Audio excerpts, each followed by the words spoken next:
여러분, 유대인들이 기대하는 정치 군사적인 왕이라면 예수님이 유월절 기간에 민중들을 선동하거나 세력을 결집시키거나 어떤 과격한 행동을 보여줘야 하지 않겠습니까?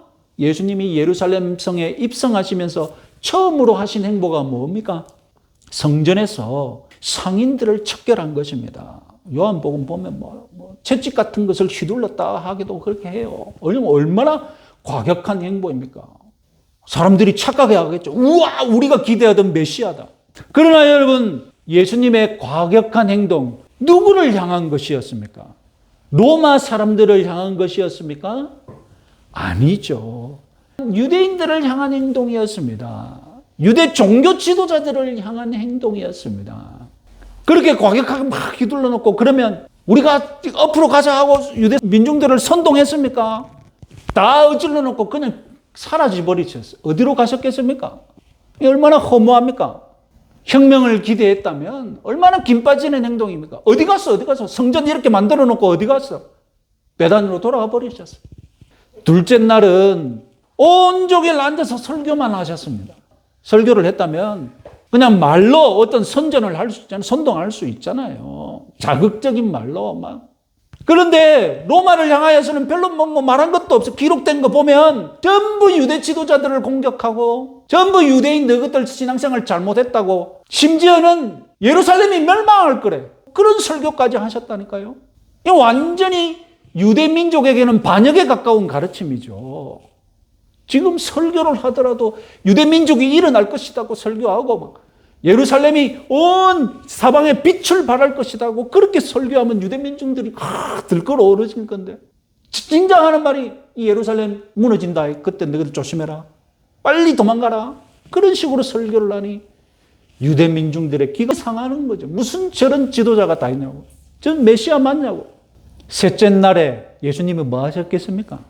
셋째 날에는 아예 사라지셨어요. 전날에 반역에 가까운 설교를 하더니 이제는 보이지도 않아. 요한복음 12장 36절 37절 말씀 같이 한번 읽어보겠습니다. 예수께서 이 말씀을 하시고 그들을 떠나가서 숨으시느니라. 이렇게 많은 표적을 그들 앞에서 행하셨으나 그를 믿지 아니하니.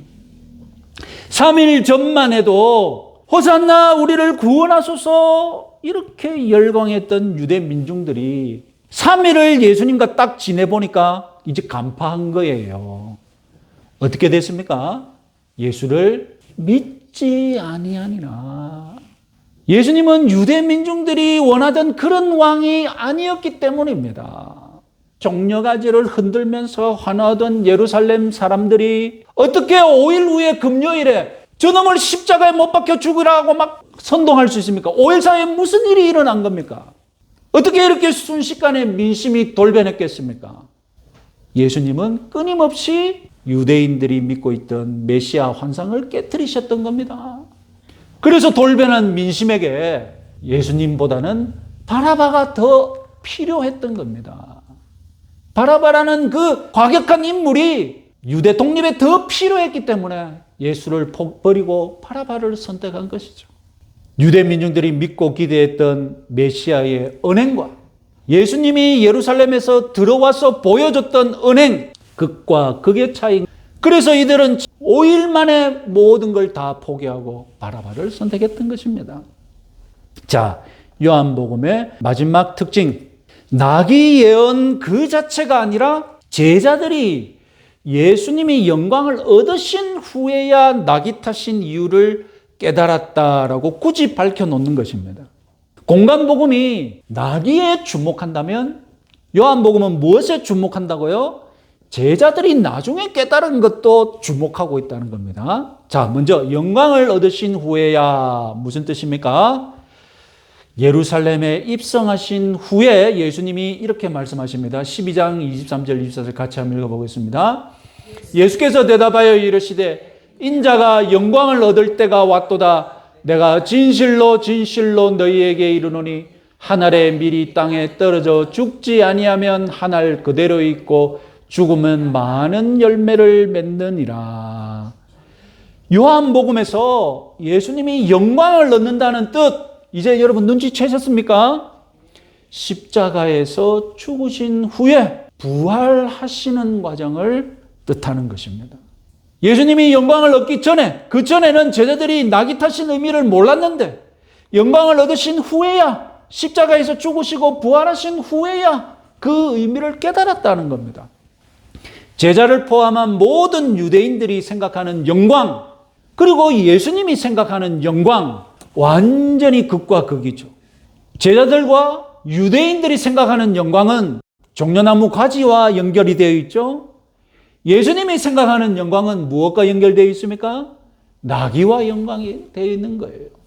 예수님은 십자가를 보좌로 삼으시고, 가시관을 왕관 삼으시고, 갈대를 왕권의 상징인 홀로 잡으시고, 홍포를 왕의 용포로 삼으시고, 자신의 무덤을 왕이 거하는 성으로 삼으셨던 그런 십자가의 왕으로 등극하셨던 것입니다. 십자가 위에 예수님과 세속적인 왕, 성경을 보면 딱 한 가지 같은 행동을 했습니다. 예수님의 장례에 사용된 향품의 양이 왕에게 쓰는 정도의 향품을 예수님 장례식에 썼다는 겁니다. 왜냐하면 둘 다 똑같은 왕이기 때문에. 예수님이 죽은 만큼은 왕과 똑같은 죽음을 당했다는 것을 말씀하시기 위해 향품의 양만은 양보하지 못하고 왕에게 쓰는 향품을 그대로 썼다는 겁니다. 하여튼 이 모든 진리를 제자들이 뒤늦게 깨달았다는 겁니다. 예수님이 보내신 고난주간은 말 그대로 고난받는 주간이었지만, 우리가 보기에는 고난주간이었지만 예수님 스스로 선포하시기로는 영광을 받으시는 과정 중에 있는 주간이었음을 여러분 믿으시기 바랍니다. 많은 영혼과 생명을 살리기 위해 고난을 감내하는 것, 이것이 진정한 영광이라는 것입니다. 금메달 따고 당선되고 1등 하는 것, 우리 사회에서는 영광 맞습니다. 그러나 예수님에게 진정으로 예수님이 사모하신 영광, 그 영광은 고난의 영광, 십자가의 영광인 줄 믿으시기 바랍니다. 결국 세상이 인정하는 영광, 세상이 추구하는 영광, 그 영광이 아니라 하나님이 인정해 주시는 영광, 그 영광이 진정한 영광입니다. 우리가 우리 주 예수 그리스도를 영광의 주님으로 사모하면서 본받기를 바란다면 예수님이 추구하셨던 영광을 나도 추구해야 한다니까요. 예수님처럼 십자가의 영광을 사모하고 자기 십자가를 즐거이 지고 주님을 따르시는 여러분들 되시기 바랍니다. 이제 요한이 특별히 관심을 가졌던 점, 제자들이 무지한 가운데서도 예수님을 따랐고 결국 나중에 깨달았다는 사실, 우리가 마지막으로 정리해 보겠습니다. 요한복음에는 세 가지 아이러니한 실상을 보고하고 있습니다. 이 땅에서는 아이러니한 일들이 벌어지는데 세 가지가 있다는 것입니다. 첫 번째 아이러니는 가장 이해하기 힘든 아이러니, 최상급 아이러니인데 그것이 무엇이냐? 하나님의 뜻과는 무관하게 순전히 악한 의도를 가지고 예수님을 죽이려고 덤벼드는 자들이 있는데, 본인들의 의도와는 무관하게 예수님의 십자가를 준비하면서 예수님의 십자가를 성취하는 데 도움이 된다는 것입니다. 대제사장 가야바는 자신의 기득권을 지키기 위해 예수님을 체포하려고 신고령을 내렸고, 가룟 유다는 순전히 돈 욕심에 예수님을 배반하고 예수님을 팔아넘깁니다. 그러나 이들이 행한 이 악행은 하나님의 섭리 속에서 예수님을 유월절 어린 양으로 십자가에 죽게 만듭니다. 저는 이런 과정을 아이러니의 섭리, 역설의 섭리라고 부르고 있습니다. 자, 두 번째 아이러니는 중급 아이러니. 본인은 예수님의 죽음을 모르고 있는 채로 헌신하는데, 선의로 예수님께 헌신하는데 본인의 의도와는 무관하게 예수님의 십자가를 준비하는 과정입니다. 그 대표적인 예가 바로 오늘 본문 직전 마리아가 최고급 향유를 예수님의 발까지 부은 이벤트입니다. 마리아는 귀한 손님을 환영하는 매너로 극진하게 예수님의 발까지 향유를 부었습니다. 그런데 예수님은 어떻게 해석하고 적용하셨습니까? 예수님의 장례를 준비하는 것으로 해석하시고 받아들였습니다. 자, 세 번째 아이러니는 바로 오늘 본문에서처럼 무식한 제자도입니다. 제자들은 예수님의 십자가의 죽음은커녕 예수님이 보여주시는 언행조차 이해 못하고 있습니다. 그런데도 제자로 인정받고 있다는 겁니다. 마가복음은 제자들이 아예 믿음이 없는 것들이다라고 비판합니다. 마태복음은 믿음이 없다라고 차마 말은 못하고 뭐라고 바꾸겠습니까? 믿음이 적다라고 약간 이해해 주는 듯이 표현합니다. 그런데 요한은 관심을 무엇으로 가지고 있습니까? 믿음이 없다, 적다가 아니라 저놈들은 무식한 놈들, 모른다, 모르고 하는 일이다. 12제자는 정말로 몰랐습니다. 여러분, 사람들이 일반적으로 제자다, 누구의 제자다 하면 그 제자들에게 기대하는 바가 무엇입니까? 적어도 스승을 반 정도는 알겠지. 다 이해는 못하더라도 제자라면 어느 정도는 스승을 이해하겠지. 그걸 기대하지 않습니까? 뛰어난 제자라면 스승보다 뛰어난 제자가 나올 수 있겠죠. 그런데 예수님의 12제자는 특징이 뭐라고요? 모른다. 저것들은 무식한 것들이다. 심지어 마가는 뭐라고요? 저것들은 믿음이 없는 것들이다. 마태는 조금 미안하니까 뭐라고요? 저것들은 믿음이 적은 것들이다. 제자들이 예수님을 따라다니면서 알게 된 최고의 지식이 무엇입니까? 베드로가 대표적으로 말했죠. 예수님은 그리스도시요 살아계신 하나님의 아들이십니다. 여러분, 그러나 당시 유대 사회가 워낙 종말론이 유행하고 있어서 자기 스승을 메시아, 하나님의 아들이라고 믿는 제자들이 예수님 시대 전후로 있었습니다. 그 특별한 지식이 아니에요. 예수님의 제자들은 유대 민중들처럼 예수님이 예루살렘에서 엄청난 정치 혁명을 일으킬 줄 믿었습니다. 십자가 죽음 전혀 알지 못했습니다. 이렇게 무식한 제자들이 어떻게 변합니까? 요한복음 14장 26절 말씀 같이 한번 읽어보겠습니다. 보혜사 곧 아버지께서 내 이름으로 보내실 성령 그가 너희에게 모든 것을 가르치고 내가 너희에게 말한 모든 것을 생각나게 하리라. 누구 때문에 제자들이 예수님의 진면목을 알게 됩니까? 성령님인 줄 믿으시기 바랍니다. 오늘날 우리들에게도 똑같은 줄 믿으시기 바랍니다. 오늘날 지상의 예수님 제자들 보면 똑같아요. 2000년 전이나 별 거 없어요. 다 무식합니다. 다 믿음이 적고요. 다 예수님의 제자 같지가 않아요. 믿음이 없는 사람인 것 같아 보여요. 저라고 별 수 있습니까? 저도 잘 몰라요. 그래서 조금 두꺼운 책 봐야 뭘 좀 알 수 있어.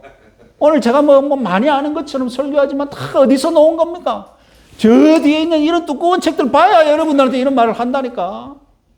이 땅에 발 딛고 사는 예수님의 제자들 특징 무엇이라고요?